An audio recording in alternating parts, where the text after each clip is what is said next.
We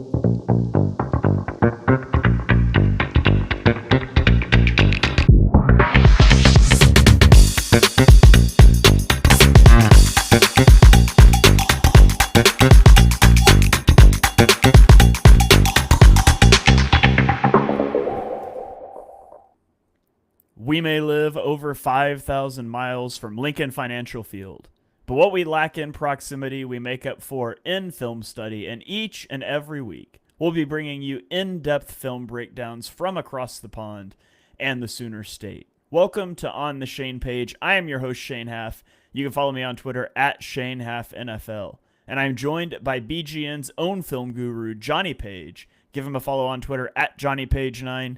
Johnny, how you doing this evening?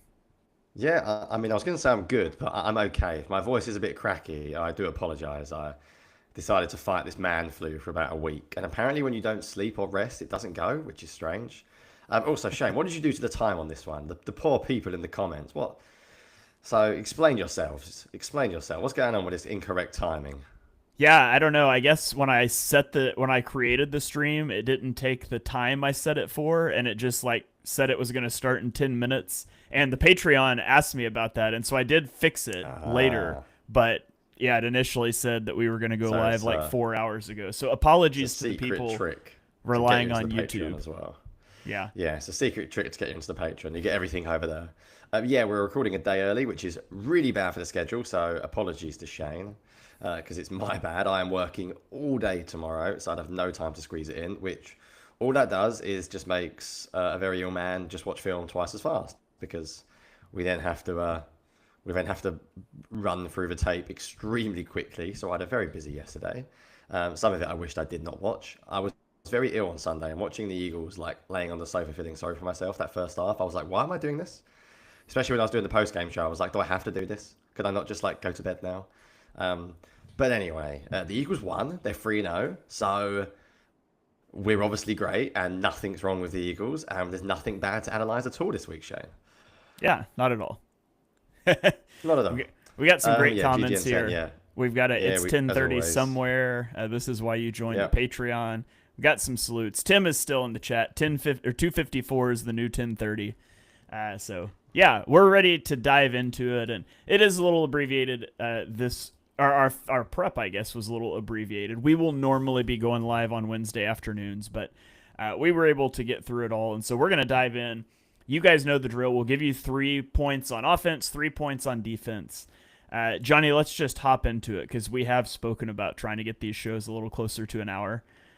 Let's jump in because we have so much on Patreon these days. If you want even more, there is loads on there. Can I just very quickly say, Shane, to anyone listening at the early, we always do plugs at the end.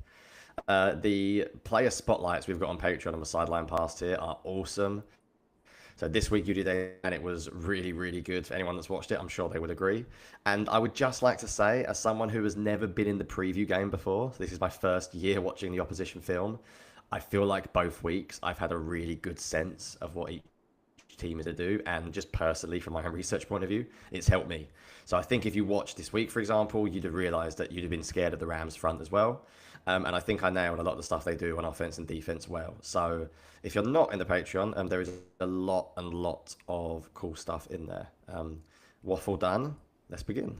Yeah, believe it or not, in the preview, Johnny actually called that you should be watching for the Eagles blocking back-to-back field goals in this game. So it's just stuff like that. No, I totally make that up, but great stuff that Johnny does there. Because I love special teams. So real film guys love the new special teams rule because they haven't got a clue what's going on. So I'm just like, I don't understand why Tank Bigsby can't catch the ball. I don't care. Wherever the offense starts, I'll start from there. And I block special teams out of my mind. But there we go. I say that I've watched every snap the Eagles have played on All-22 film for like 5 years, but that does not include special teams because I always filter by the quarterback being on the field. So I guess excluding special teams. But let's dive in. Let's hop into the offense first. Tale of two halves, and my hope is that the Eagles do not walk away from this and say, oh, well, Matt Pryor was bad and Fred Johnson was good, and so that's what happened, because that's not what happened. But let's dive into it, and we'll talk through some of the things. And, Johnny, I'll lead us off here. And honestly, you can probably count on me using this as a point nearly every time that the Eagles have more than a few snaps in empty, because I love empty so much. But empty is such a cheat code for the Eagles. And so I'm just going to show 3 plays. They ran more than 3 plays out of empty. But before I get there, let me just give you some stats. This season, the Eagles have positive 0.466 EPA per attempt when passing out of empty. They have 0.087 on all pass plays. So, like, it's like 5 times better when they pass out of empty. They have a 66% success rate out of empty versus a 40% success rate passing not out of empty. And that's not even getting into the run game things you can do out of empty with Hurts, because they haven't done those a lot. They tried it once in this game and it was just poor blocking. But why I like empty so much is that it forces the defense to declare what they're doing. And so on this play, they motion Saquon Barkley out, and you get empty and you get a slot cornerback at the bottom of the screen. And I don't know why my screen just did that, but that's okay. We get a slot cornerback at the bottom of the screen creeping up. Hurts knows that he's going to blitz, and you get a safety stepping down over him.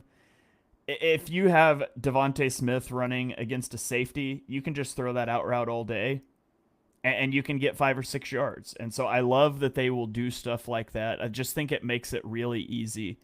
On this next play, what you get is, again, we're down near the goal line, and you're going to get Kylan Granson running just a streak to clear this out, and you get a slant route from Devontae Smith. And unfortunately on this one, Kylan Granson just gets jammed so badly that it doesn't really open up the space, because this could be a walk-in touchdown if Granson's able to get into the end zone.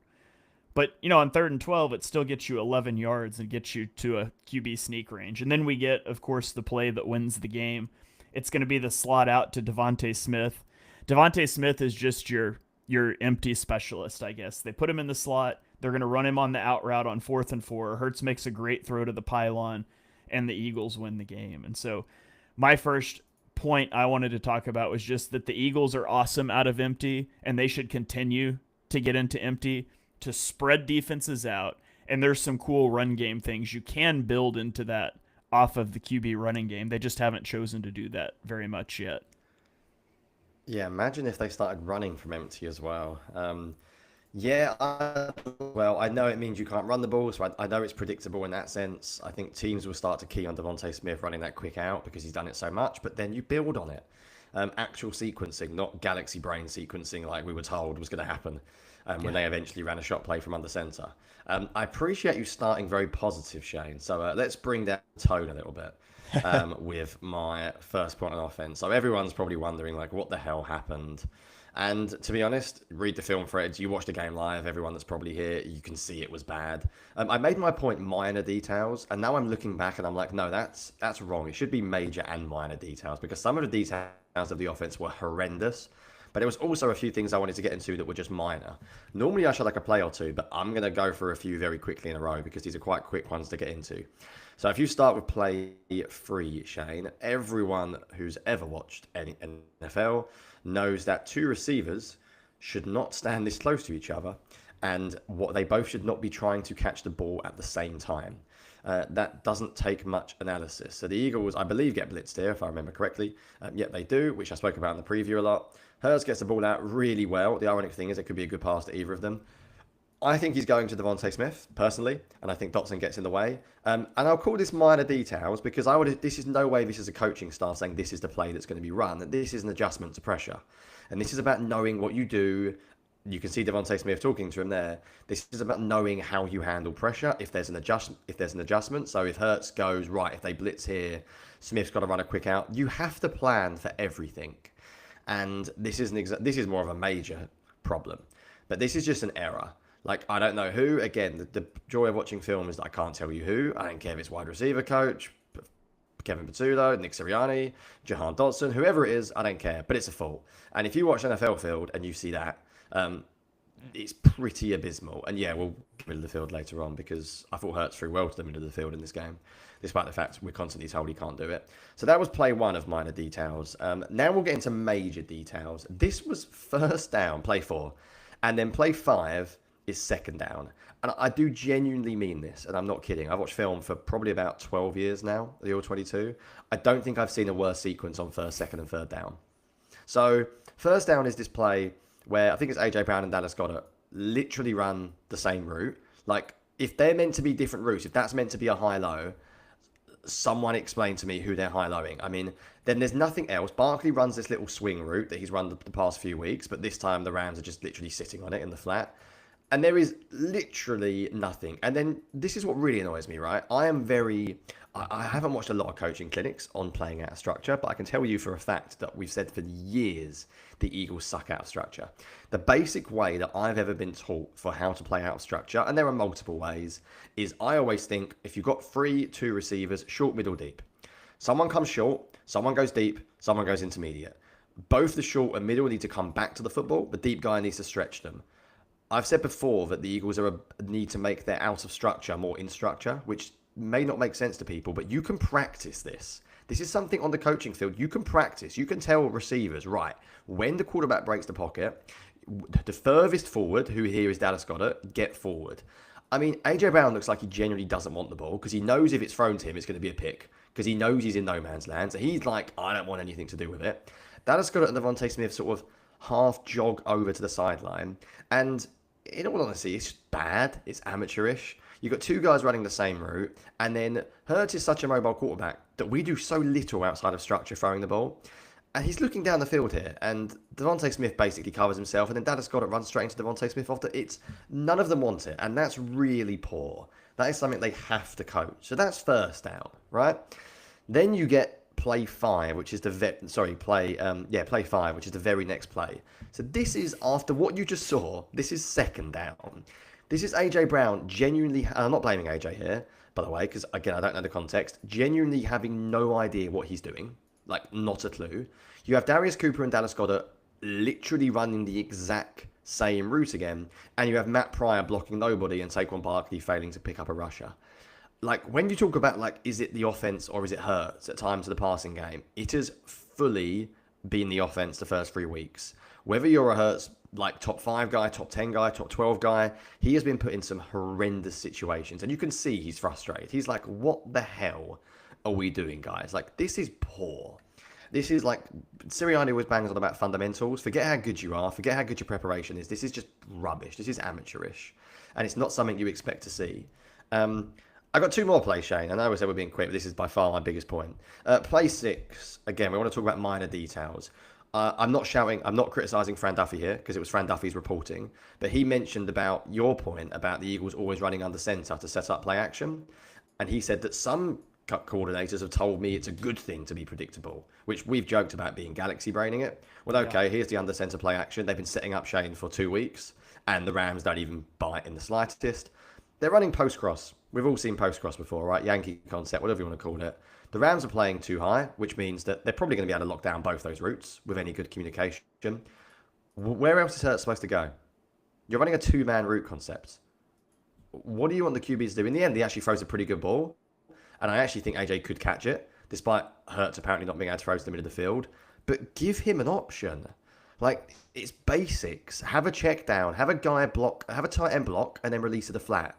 You do not need that many guys in to protect a 4-man rush.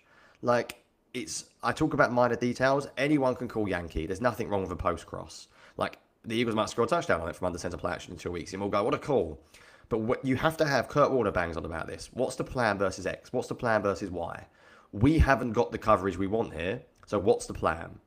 And there is no plan. The plan is, well, Hurts better just squeeze it into AJ Brown in a really, really tight window. And I think he actually does a really good job throwing it early. There are things you can do if you plan for this. You can have Barkley flatten out into the flat or whatever. There are things you can do. And finally, as if it wasn't bad enough at all, this is the one that annoyed me, play 8. And this is a little bit more technical, this one. But in simple terms, a lot of people probably watched this live and thought, why wasn't it open?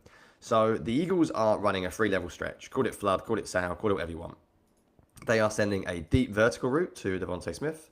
Jahan Dotson is running a sail route, flood route, whatever you want to call it, a corner route, which means Dallas Goedert is running a flat.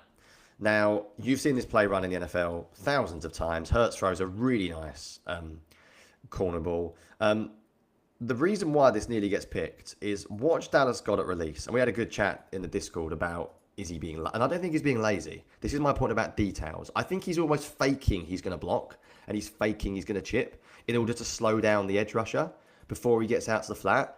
But he doesn't look like he wants the ball. And he's so slow out. Look at where the flat cornerback is on this play. Look how far away he is. So basically, Hurts thinks he's got the coverage he expects, but the guy is not threatened in the slightest, which means Hurts has to throw it and it nearly gets picked. And also, as if, Shane, all of that wasn't bad enough, they decide to have A.J. Dillon pass protecting Jared Verse one-on-one. The Rams don't do anything funky at the line of scrimmage. If you watch the Rams back, they don't move anyone around.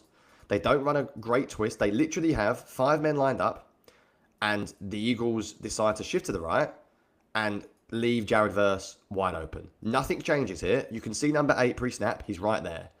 And I'm guessing, once again, it's a flaw. I'm guessing this is not deliberate, but I don't know. I don't care, again, who it's on. Running backs coach, Jalen Hurts called in the protection. I'm not here to blame. I'm just saying they don't take the finer details seriously. And if you want to be a great offense, you can't just rely on talent. I don't actually think the second half was that much better. And that might shock some people when I say that statement. I think the second half was just Jalen Hurts and AJ Brown going nuts. I didn't think the scheme changed dramatically. I think they ran more 3-by-1, which we'll talk about. And they did do some things better. They stopped running the condensed stuff. But on the whole, and that was a very long point by me, but it is my longest one, the Eagles passing game doesn't do the basics well. And spacing errors, errors for play action, players not running any route at all in AJ Brown, players running the same route, players not running their routes hard, which is a thing I think the Eagles have an issue with. I think too often when guys are running clear out routes down the field, they don't run it at full speed. Whatever Dallas Goedert's doing there, whether he's been told to fake a chip, AJ Dillon in pass protection, it was all wrong and it was all off. And I think Batulo is going to get the blame, because that's what happens in life. When you're the top guy, you get the blame. But I think everyone should get the blame. I think Stoutland should get the blame for some of the O-line performance. I think the receivers coach should get a blame because his guys are not ready to play. I think everyone should. Probably with the exception of Hurts and AJ Brown in terms of actual performance. I would blame every single member of the offensive coaching staff. The first half was that bad. I won't talk anymore because you already showed a clip of Emmanuel Forbes getting beat. And the whole preview I watched, I just said, just watch Emmanuel Forbes, he can't play. And the Eagles in the first half acted like they'd never watched a Rams game. It was truly embarrassing. And I don't say that very often about a passing game, and I rarely criticise coaches, but it was really, really poor, the first half. Yeah, and so you mentioned the second half wasn't a lot better, and it really wasn't. And I'm going to talk, my second point is going to be about A.J. Brown. And I did the player watch along for A.J. Brown. That's what our Patreon members voted on. It's in our sideline pass tier of our Patreon if anybody wants to join. I just watch every snap specifically from A.J. Brown's perspective. And you know what's crazy, Johnny? Imagine how frustrating it would be to be one of the best receivers in the league. And he has, at the point this video starts, we're in the third quarter, trailing 26-7, and he's had one target, and it was a slant from the 2-yard line where he was interfered with. Like, that would be so frustrating. And to be honest, at points, watching the video, I was like, I don't even know what to talk about because it's a pass concept to the other side. It's a run play. Like, there's not a lot to evaluate. But they finally got A.J. Brown going. And so, here we go. We're in a 3-by-1 formation. He's at the bottom of the screen. Single high coverage. That means Emmanuel Forbes is an off coverage. How about we just run an out route and attack outside the numbers with A.J. Brown? That's easy. That's easy, and it's always there. And now we've got, guess what? Single high. A.J. Brown at the top of the screen. How about we hit him with a double move, a little sluggo route? And you know what? That safety was keying on A.J. Brown's side. He's on that hash. He's immediately looking over here. Opens this way. It doesn't matter. Hurts puts that ball right on the money. One-handed catch from A.J. Brown. Even when he's covered, he's open. Right? Now we get him solo in a 3-by-1. This is like the clearest pressure look you will ever see. And they're just going to go back shoulder to the front pylon. You can't stop that. You literally cannot stop A.J. Brown with one guy. And watching the video, doing the pass game review, not the pass game review, the player spotlight, there were times that I would see like this look pre-snap and be like, oh, this ball's got to go to AJ, and it didn't, and it would just make me angry because it's there. Single high coverage, AJ Brown at the top. We've threatened vertically. Now this guy's backpedaling. Let's run a curl route. Good timing. Bullies him at the catch point. Shakes two guys off. Gains like 20 yards after the catch. Like, again, you cannot stop AJ Brown. And then again, we've got him split out outside the numbers. Thank you very much. Off coverage. Let's run another curl route because you cannot stop it. And he breaks the tackle and gets up the sideline.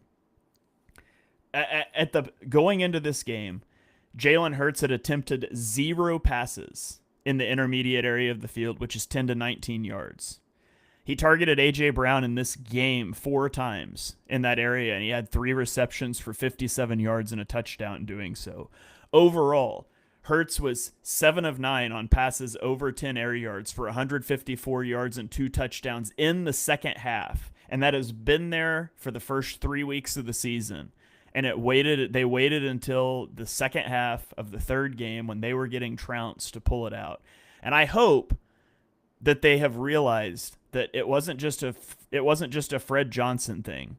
It was we called a different offense. We got guys outside the numbers, and we let Jalen Hurts and A.J. Brown play buddy ball, and teams can't stop it. Because that's what the Eagles should be building the whole plane out of in their passing attack.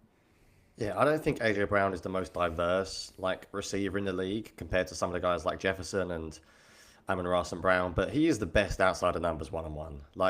I genuinely, and I'm not kidding, and I know I talk about simplifying the Eagles' offense, I'd be quite happy to line him up outside of numbers every single play, run an out, a comeback, and a go.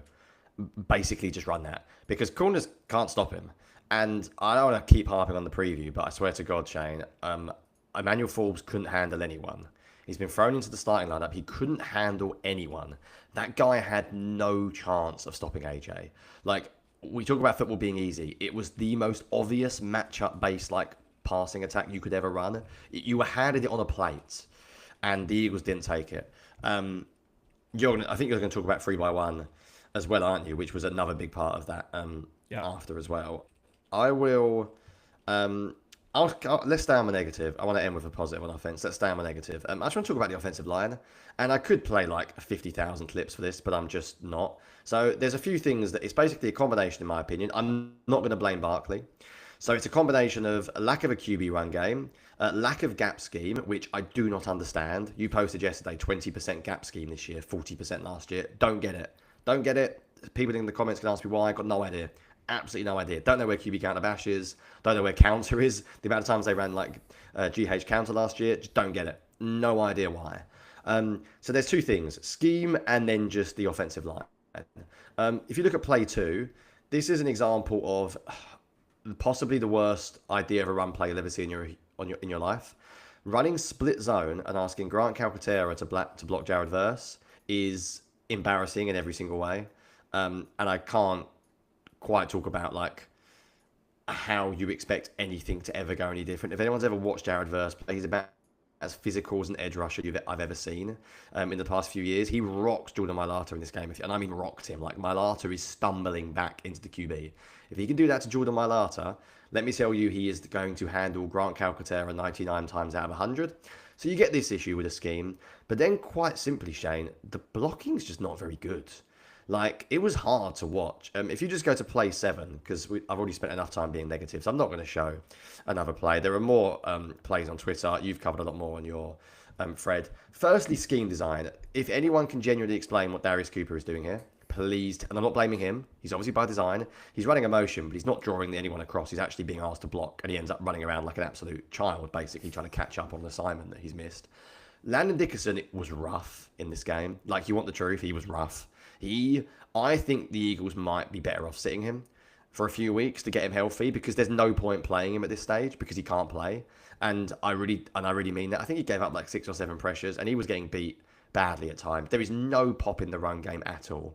He doesn't even bother helping Jordan Mailata here. He doesn't even stick out an arm, a hand. When do you see an offensive guard go to the second level on a zone play and not even touch the guy? Jordan Mailata is asked to make a reach block to a defensive tackle who is significantly further away than him.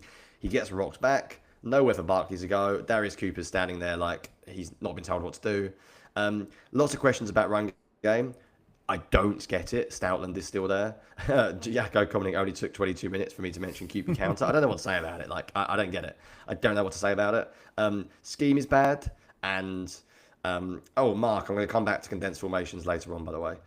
Scheme is bad for the run game. Scheme is basic. When Hurts runs, it's better. And they had a few Hurts runs in this game. And guess what? It was better. They started reading the edge. And they're just not blocking well. Tyler Steen is not Mekhi Becton. I think he's fine in pass pro Steen. He's not a mauler. Cam Jurgens is not a mauler. And Landon Dickerson can't block at the moment. So if they're your three interior guys, where's your push coming from? You're not getting any. Every defensive tackle is basically playing stout. And how do you then use Cam Jurgens and Tyler Steen? You pull them.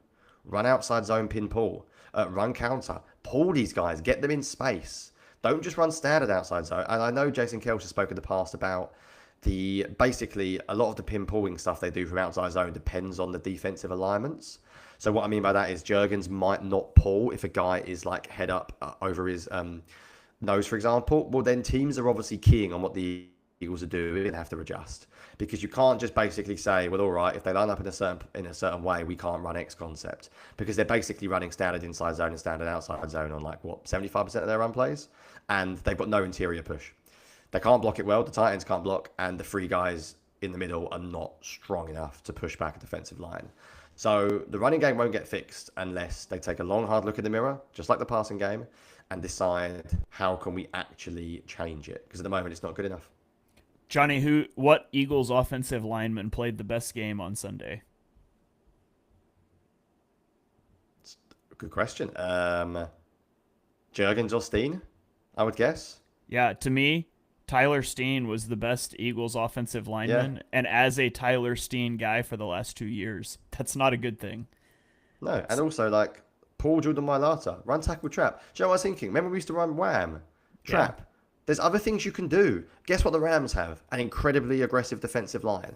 Guess what you can run to take advantage of an incredibly aggressive defensive line? Run trap, run wham, run crunch. There are other concepts. Run duo if you're struggling. They're just running outside zone and inside zone over and over again, and it's not working. Forget pistol, forget under center, forget shotgun. It doesn't matter where they run it from. It's just not good enough so far this year. And it's really weird because, yes, they lost Kellen Moore, but the run game wasn't Kellen Moore anyway. Yeah, it's Jeff Stoutland, maybe. It has been for years, so I haven't got an answer as to why. Yeah, I'm with you on all of that. Let me get to my third point. I want to talk about going 3-by-1 out of shotgun.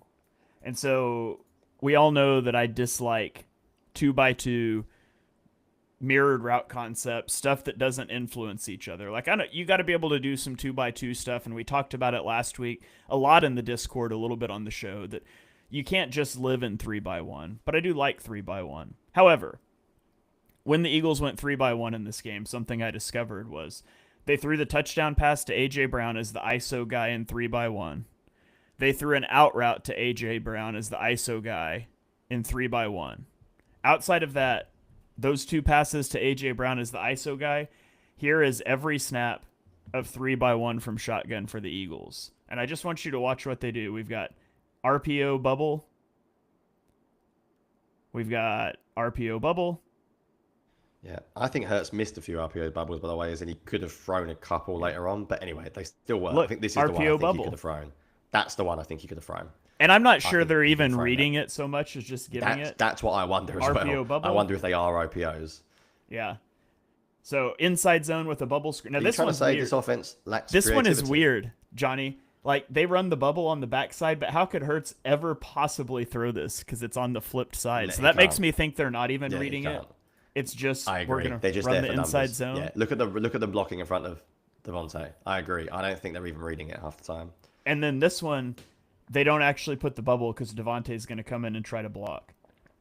But so pretty much what the Eagles do from 3-by-1 out of shotgun is they either put a tight end on the line of scrimmage and it's a run play with the bubble behind, or they put A.J. Brown out wide as the isolated guy and they throw him the ball. Those are pretty much the only two things they're doing out of 3-by-1 formations right now. And again, you can't be that simple and that siloed. Like, teams are going to get a very binary. Okay, the Eagles are in 3-by-1. Is the tight end attached to the line? Yes, it's a run play. No, it's going to be a ball to A.J. Brown isolated. And so you want to ISO AJ Brown, but you've got to have some other things too. Like if every time you go 3-by-1, it's a run or you're isolating AJ Brown, well, now we can just straight up cover the 3 guys on the other side with 3 guys. We can push coverage to AJ Brown and have a stacked box. And so the Eagles are still just far too simple in what they're doing. And guys, I wasn't studying this in depth. I was watching AJ Brown's routes for the player spotlight video, and I was like, you know what? I think every time AJ Brown is solo, they throw it to him. And every time he's on the 3 receiver side, it's a run play. And I started watching for it. And they're as easy as day. And so teams know this, and the Eagles are going to have to get some counters off of that. Yeah, another amazing Patreon plug, but it's amazing what you can do when you have the time to just watch a player. It's a really cool thing. I'm jealous, actually, that I'm not doing it this year because I'm doing the preview. But I'm living it vicariously through watching you two do it, as in you and Eric. Because it's really, you see a lot more than you realise when you watch a specific play, because we don't have the time. No one does. No film guy watches every play of one player every time, unless you watch a game about 22 times back to back, which I don't think anyone does. To answer Mark's question, he just put in, no, I don't think it's realistic they're hiding things. They could be like 1 and 2. That they should be 2 and 1. They should have lost this game, let's be real. And they could have easily lost the other 2. So I'd hide what as well? Hide that you're going to throw to AJ Brown down the field 1-on-1. Like, again, to me, that's galaxy braining it. I think they're just not very good schematically right now. Right, we said we'd be quicker, and let's go for 5 minutes, shall we? Let's go for a quick summary, because otherwise we end up rushing the defense. So I'm going to talk about Jalen Hurts very briefly. I'm not going to show loads of clips. I'm just going to say that I think he's awesome through 3 weeks. I think for all the talk of how talented this offense is, we don't talk about the fact that I'm watching a Rams offense with so much more schematic genius than the Eagles, and it's not close. And Stafford's missing guys left, right, and center in the second half as well. The media darling Matt Stafford, who I think is awesome. But the idea, and I'm not going to go through the Stephen Marie's Jalen Hurts comments again and rankings, but the idea that guys like Stroud get ranked above him, like, has anyone watched Stroud play for the past 15 games? You posted Hurts stats, they are ridiculous. He doesn't turn the ball over. He wins basically every game he starts. Some of his throws in this game were really, really good. You've already shown the AJ Brown one down the field. We get used to how good that is. That ball is dropped in a bucket. He was, I think, very good processing in this game. I think when he had chances to get through his reads, he did. I'll only just show one play, just to like sort of moan about people who say they can't throw to the middle of the field. Play 11 on the film thread. The Eagles run mesh with a cross against zone, and shock horror, Shane, it doesn't work for the 15,000th time when they run mesh with a crosser behind it. I cannot wait to yell about mesh against zone when I do my pass game review. This time they run Devontae Smith on the longest backside dig, whatever you want to call it, I've ever seen in my life. But luckily pass protection holds up. But look at Hurts get through this. He gets through the initial mesh cross, realizes he's not going to be there, finally gets backside, and he throws this quite early. If you look at when he throws this, if you actually just go back to when he releases the ball, it's earlier than you think. Devontae Smith has just come creeping out behind the linebacker when he basically throws it. Look at that. That is early. So for all the talk about Hurts, mid of the field, as I said, I think he can do it. I think it's just not used enough. Do I think it's his specialism? No. But shout out QB1. I think he's played really, really well this year. And compared to what I see from other quarterbacks around the league, I think the floor is so high with Hurts. And this is by no means a fluke that the Eagles win so many games. Yeah. All right. So good stuff there on the offense. Well, that's kind of arrogant, I guess, to say good stuff on the offense. Good job, guys. By us or by them? Hopefully you guys think that was good stuff on the offense. But we are going to flip over and talk about the defensive side of the ball. And again, if you would like more on the offense, we've got so much stuff in the Patreon and in the Discord. You can check it out. This is kind of meant to be like a summary of a lot of the things that we cover. The whole passing game review, which I'm looking forward to. Yes, that'll be out. That first hand is. Maybe tonight. First half is. Yeah, maybe tonight or tomorrow for sure. So, but let's flip it over to the defensive side of the ball now. And let's talk about our top 3 points from the defense. And I'll roll my first one here. And shout out to Eric for compiling this. I'm just going to let this play in the background as I talk about Quinyon Mitchell. I thought Quinyon Mitchell was awesome in this game.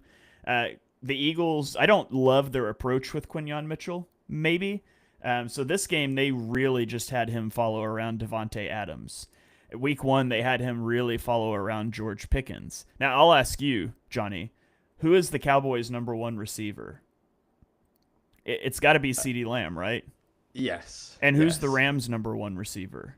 Devontae Adams, in my opinion. And so it's I would say it's Puka Nacua. See, I think from a pure receiving standpoint, it's Devontae. Yeah, so maybe. But I would argue they're having Quinyon follow the number 2 receiver in some of these teams that have a really good duo, which is fine if you're doing more to like push coverage the other way to help out Adoree Jackson, Jacorian Bennett. They're not really doing that. I'm going to get into that in a later point, so I'm just going to focus on Quinyon here. But Quinyon Mitchell, I thought, was awesome in this game. Per Next Gen Stats, he was on Devontae Adams on 22 routes, and he was targeted 5 times and only gave up 2 catches for 12 yards. Now, there was a big touchdown to Adams. It was a 44-yard touchdown when Reed Blankenship was on him, and we have debated this play extensively in the Discord because theoretically, Quinyon Mitchell is in a quarters technique and could have helped deep there, and he doesn't. And we've kind of talked about why, and maybe he's sitting on that corner route. And so you could argue that one wasn't the best rep, perhaps. But outside of that, I thought he was awesome in this game. And this isn't just me being a Q apologist, because I said I thought he struggled the first week or two. I didn't think he played as great as people wanted to say he did. I thought he was awesome in this game. I thought he was probably the best player on the defense for the Eagles in this one. Maybe Zach Bond, but probably Quinyon Mitchell. And so naturally, he got a 52.8 coverage grade from PFF, which is why I don't put a lot of stock in those. That's the same people, by the way, that had Matt Pryor as the 3rd highest graded offensive player for the Eagles. A guy who was so good that after 4 straight 3-and-outs and then a sack fumble, he got benched and the offense took off. But I digress.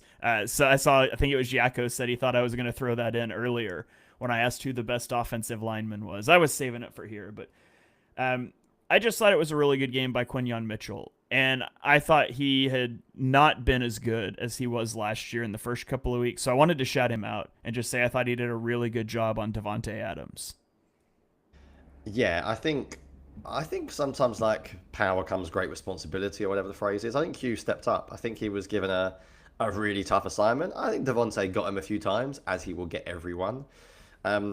I think both the Eagles corners did a reasonable job. My take on the big touchdown, deep touchdown, whatever you want to call it, is I would like him just to almost go a bit off script there, because he ends up covering nobody, and maybe that's really harsh on him because he's told not to. But I'm happy to leave the flat, and I don't want to see Devontae Adams one-on-one with Reed Blankenship ever before, or ever again, should I say. And funny enough, they did the exact same thing, the Rams, later on, because McVay is smart, and this time Blankenship broke it up.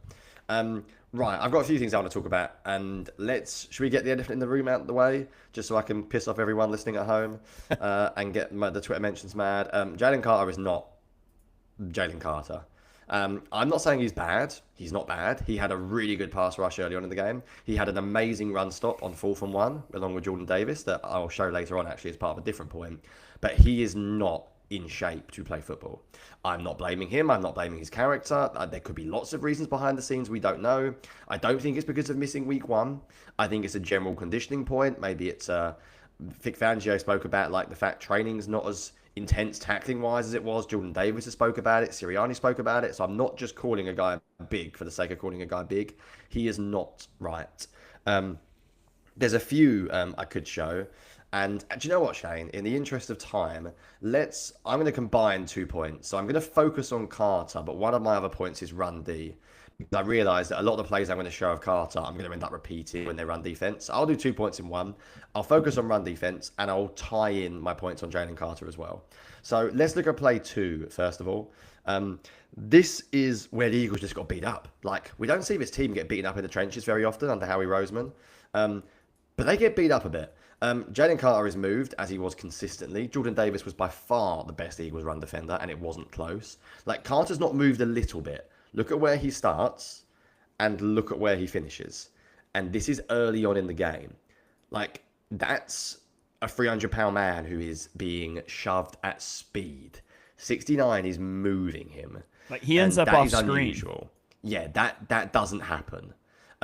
You also see a problem with the run defense here, which was rookie Jahar Campbell, who we spoke about when we did his scouting review. He does not trust his instincts yet, and he's really hesitant. So that gap is there for the taking. And what you could also do is you can get 67 to come off Jordan Davis earlier. And this is where it's a domino effect. Because he doesn't, 67 basically just carries Jordan Davis all the way, but that was sweet. And it's not a huge run, but it was a sign of things to come. The other issue they had with the run game was setting the edge, and this is play 3. By the way, I'm glad you mentioned Campbell because... Yeah, he was rough against the run. My player spotlight week 1, I pointed out some things, and I saw him a lot of times. Yeah. I said in the Discord that, like, I think Nakobe Dean being out is a big part of the run D issues. Yeah. And it's not that I don't think Jahad Campbell's good. I think he's played unbelievably, but he is a bit of a negative in the run game at the moment. And I fully anticipate that. His coverage is very good. Yeah, I fully anticipate that getting better. But he has been a little slow to trigger so far, but go on. I agree. And then play 3, the other issue that the Eagles had was with setting the edge in this game. Now, I think everyone wanted to go mad at Cooper DeJean and the Eagles' edge defenders. I would just add a bit of context, and I will say the other team gets to play offense, and sometimes they do things really well. Mark asked a question earlier on. Why do we run condensed formations? This is how you run condensed formations, Mark, if you're still watching live. Watch Puka Nacua here totally seal the edge, right? Why does it not work for the Eagles? The Eagles don't have Puka Nacua. There are not any receivers on the Eagles offense, except Johnny Wilson, because he's basically a tight end. And even he doesn't block this well, who can set the edge like this. They don't have one. So if you're looking, condensed equals good, like all things in NFL, all comes down to your own personnel. There's no point in the Eagles doing this because they cannot seal the edge like this. And yes, it's easy to criticize the Eagles and players like Cooper DeJean for screwing up on this play, but you've also got to recognize that the other team gets to do their offense as well, and they're really good at this. The Rams are really, really good at this stuff. It's so hard, too, because they talked about it on the broadcast, but what they love to do with Puka Nacua, so you use condensed to attack outside in the run game and to throw to the middle of the field. The other thing they love to do is release Puka Nacua through the C gap to run crossers. And so if you're Cooper DeJean and you're thinking, this is a run play, I got to jump outside. Well, if it's a play action, you're beat by like 6 yards. And so it's so hard. Sean McVay's offense is just designed so well, and Puka Nacua is the perfect guy to make it work. And I'll talk about that actually in my final point. My bad. Now, again, I wanted to combine Carter with the run D as well. Look at play 8. You don't have to be a film guru here, Shane. And I think you said some people criticized you for saying he's trying to slant. All right, whatever he's trying to do. Yes, you can slant against the run. You cannot take yourself out of play like this. This is lazy. This is, I'm trying to make a play so I haven't got to hold up a gap. Like, call it what you want, but there is literally no way he's making a tackle unless he's shoved into a guy. And that was another example of it's hard to play when your defensive linemen are caught out like that. This is also another example of, when Zach Bourne is wide open in the hole and misses a tackle. When did we see that the past year? The run defense was a number of things. For people saying, like, what was the issue? The Rams are really good. They couldn't set the edge at times. The Rams have a really diverse, creative run game. They fake a lot of receiver reverses. They run some receiver reverses. The Rams won up front. The Eagles didn't win up front. Watching the Rams' offensive line interior compared to the Eagles' offensive line interior was night and day. It was a really, really big difference. However, I do just have to end with one final positive against the run. Play 12. This is Jalen Carter and Jordan Davis at their best. This is a fantastic run stop. This is 4th and 1. Why teams keep running at the Eagles 6-man front on 4th and 1, I do not know, but please keep doing it because when the Eagles line up with 6, they basically seem to always win. This is what Carter and Davis can do. Davis was really good in this game, and I'm not saying Jalen Carter's bad. Jalen Carter is still Jalen Carter. He's just not good on a snap-by-snap basis because he's not fit. He almost has to save himself for the big moments like this. He's still an ultra-talented defensive lineman. He's just not fit yet. So, in summary, the Eagles had lots of problems with run defense. It wasn't one thing. It wasn't one player. But overall, they got beat up a little bit. And that doesn't often happen to this defense. Yeah. Hey, I want to push back on your coaches are smart people narrative. Okay. Let me just ask you. It's 4th and 1, Jonny. You have a backup right guard in the game. Yeah. You've got Jordan Davis lined up over him with Jalen Carter to the right of him. If you want to run the ball, would you rather run it over here or maybe run it to the left, away from the two best run defenders and the backup right guard? McVay I think he's the best designer of offense in the NFL, but game management and like game situation calls, he's really poor. If he could get someone to just do that side of things, they would be unbelievable because his overall design is top. Like, would you rather run at Jalen Carter and Jordan Davis behind a backup right guard or run at Zadarius Smith and Jalix Hunt behind your starters? It's a tough call. Mad, it could go either way. Mad. So, all right. Well, maybe I'm just going to tie my 2 points together because they actually kind of go together, and then I'll let you finish this out.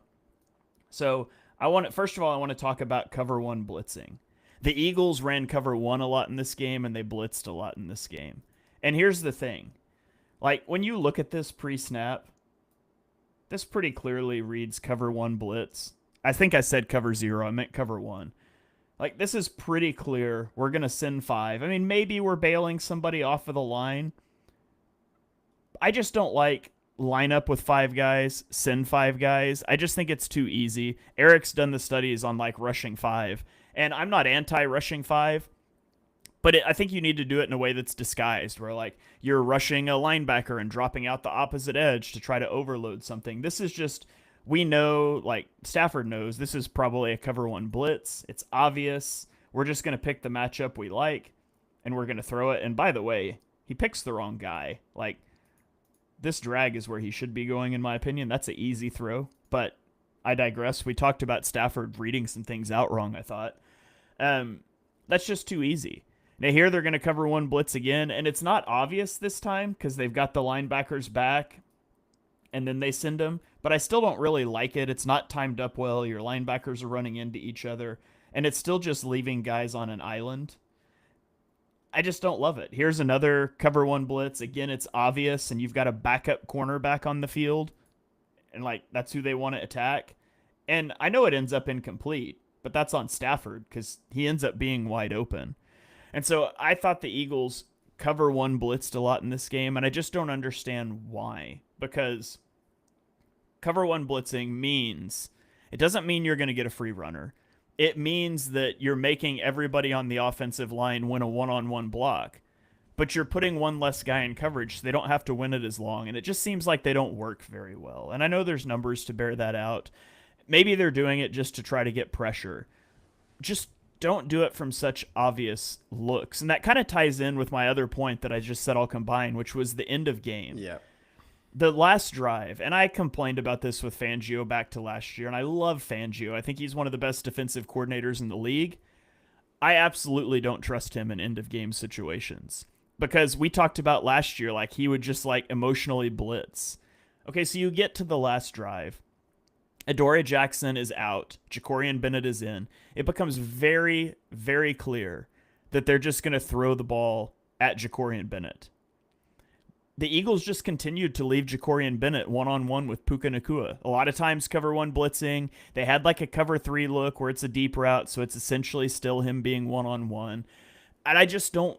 Why? Like, in that situation, if it's clear that's what the Rams are going to do, I'm all... Like, we've talked about, you keep Cooper DeJean in the slot because he's so important in the run game. Guess what you're not going to do trying to drive down and get in field goal range with a minute left? You're not going to run the ball much. And Cooper DeJean plays outside in base. Flip him, just put him on Puka Nacua. If you want to play cover 1, put him on Puka Nacua. And then you've got your 2 best corners on their 2 best wide receivers, and let's see who wins. But I thought that Vic made it way too easy to isolate Puka Nacua on Jacorian Bennett on that last drive. And I mean, let's be honest, if the Eagles don't block that field goal, I'm probably talking about how Vic Fangio's play calls were the deciding factor in this game. And so I love Vic.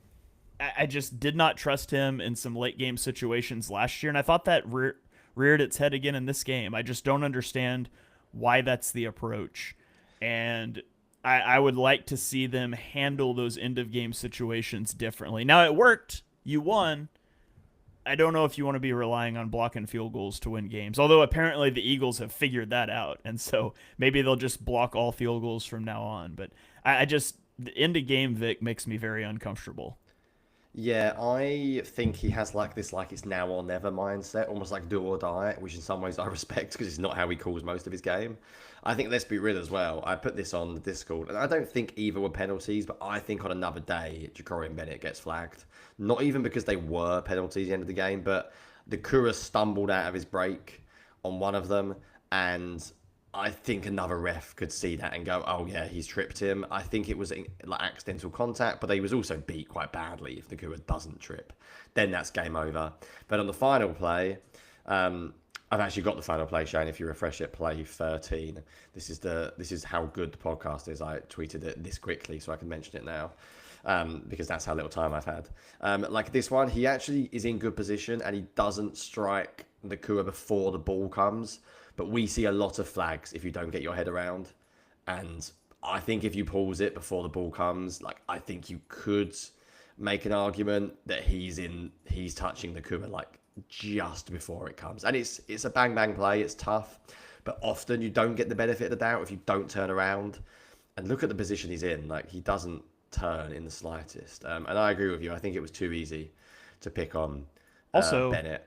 Like what is Reed Blankenship doing here? Like, yeah, push him out further. I mean, he's looking at the tight end, but the second this tight end breaks, how is he not getting depth for this go ball? And he runs straight at it, and then he dives. He's got no chance to get there. Like I quite like the dive. At least stay on your feet. So if he catches it, you can help with the tackle because Bennett's not a good tackler. I don't know. I just like that would be the point of emphasis to me. If I'm Vic, I'm saying, hey, we want to help Bennett. We want to help him over the top. And so as soon as you see, you're responsible for this tight end vertical. If he doesn't go vertical, get depth and get over the top of this throw. I don't know. I just don't love those end of game moments. I think if you look at Bennett's reaction, he's staring at the ref as well. Like, I think he knows it's tough. Yeah, right, we're actually going to do it, Shane. We're going to do it. Don't look at the ref in that situation. That's like right. Do Jalen Mills. Yeah, that's like that finger, maybe. I coach Little League baseball, and you'll get the guy that like takes the pitch on the full count, and he turns back and looks at the umpire. I'm like, don't do that. Just if you take the pitch, drop the bat and start running to first. Make him call you back and say you're out. But if you take the pitch, just that was a ball. That wasn't even close. Don't look at the umpire. We're gonna do it in an hour. We're actually gonna do it, which is good because we've got so many things on Patreon, and I've got too many things to write tonight. So we have smashed it. I'm going to finish with a point that will even annoy everyone else even more. And it's because Mark asked something earlier on as well, and I really, really like McVay, and I know he can't call a game in the end of the half, but I want to talk about some of the things the Rams do that I think the Eagles could learn from. And also, like, Mark made a comment, like, well, why does this condensed stuff work? And it's about specific teams doing it. So I'm only going to show one play. I just want to... No, actually, no, I'll show two. Firstly, show play 7. Play 7. What the Rams do is they sequence things, which is what I haven't seen yet the Eagles do properly this year. So I've already mentioned they love blocking through the C gap with Nakua. They love running wide receiver reverses. They love bringing Nakua to seal the edge. They love him being... I mean, this is a... I know he doesn't actually block this very well. It's probably his worst block of the day. But can you imagine the Eagles doing this with one of their receivers? It just doesn't. They don't have that player. I think Nakua is the most schematically versatile receiver on the planet because no one does what he does in the blocking game. Like, he's a complete freak. And you know what? I give a lot of credit to Adoree Jackson and Makuba here for blowing it up. But you've seen that play, right? Then I want you to go to... And this is why I talk about where condensed can be good and also where they scheme things very well. Compare play 9.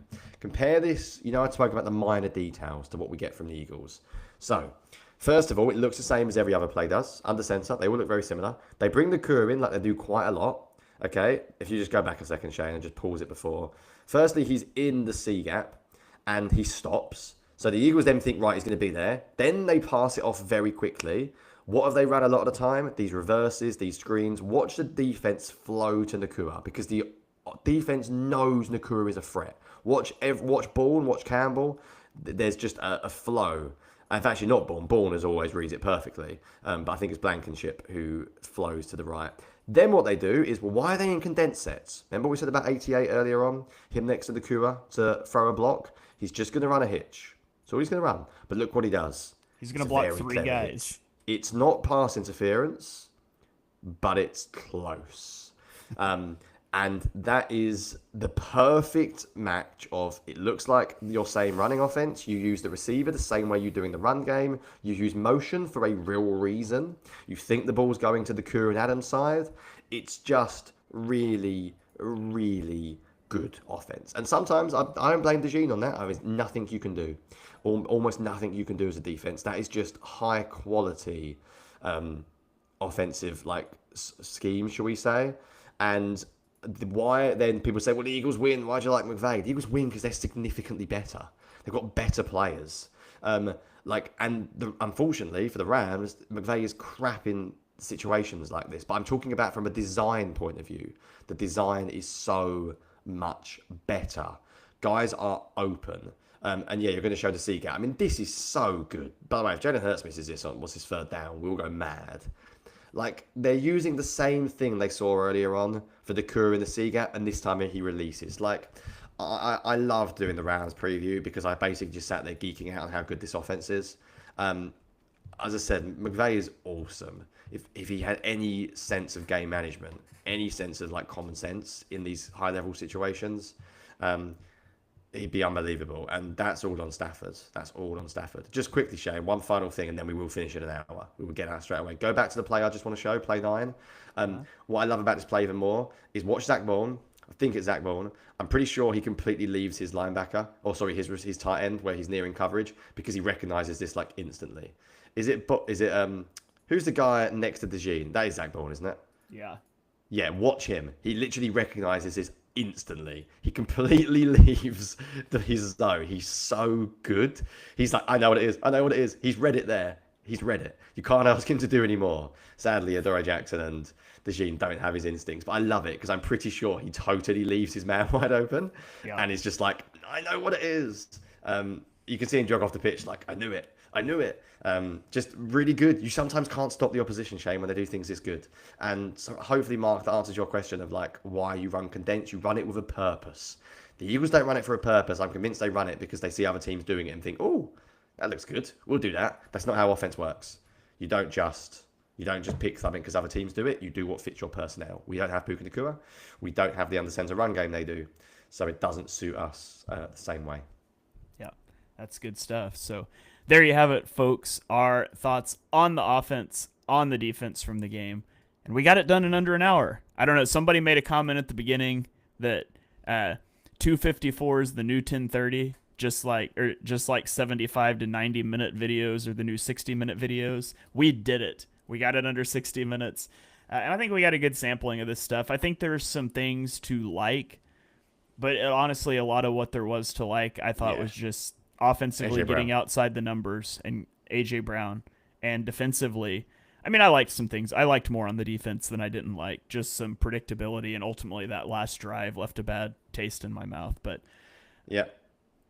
All right. Well, Jonny, any final thoughts that you want to leave the people with before we get out of here? Join the Patreon. The player spotlights and the previews are really good fun. You got Shane's QB passing game review every week. And you have an unbelievable Discord that if you join, you will never go back to Twitter ever again, because it's just smart people talking football. There's some good disagreements. We have some conversations, but it's all done respectfully and it's done intelligently. People don't just say things for the sake of saying things. So one of them posted a screenshot of the Reddit earlier on about bringing back Chauncey Gardner-Johnson. It was just so hot takey. And I was like, that's why I'm not there anymore. That's why we run the Discord. So if you're not there, try it out for a month. Do it during the season and then cancel in January. Even if you don't want to support us all year round, we get it. That's fine. Just try it out and we think you will love it. And now end the pod, Shane, because I'm watching the clock tick. Get out of here in 60. Let's do it. We'll see if I can do it. Now, thank you guys for joining us for this episode. Those of you that are the Patreon supporters, we really appreciate you guys. I'm planning to have that past game review out either tonight or tomorrow sometime. Schedule is wonky this week, but those of you that are not in the Patreon, come try it for a week. You can grab a free week trial of any tier. Stick around, ask us some questions, but if that's not your thing at all, we really appreciate you guys hanging out and supporting us here, and we will catch you guys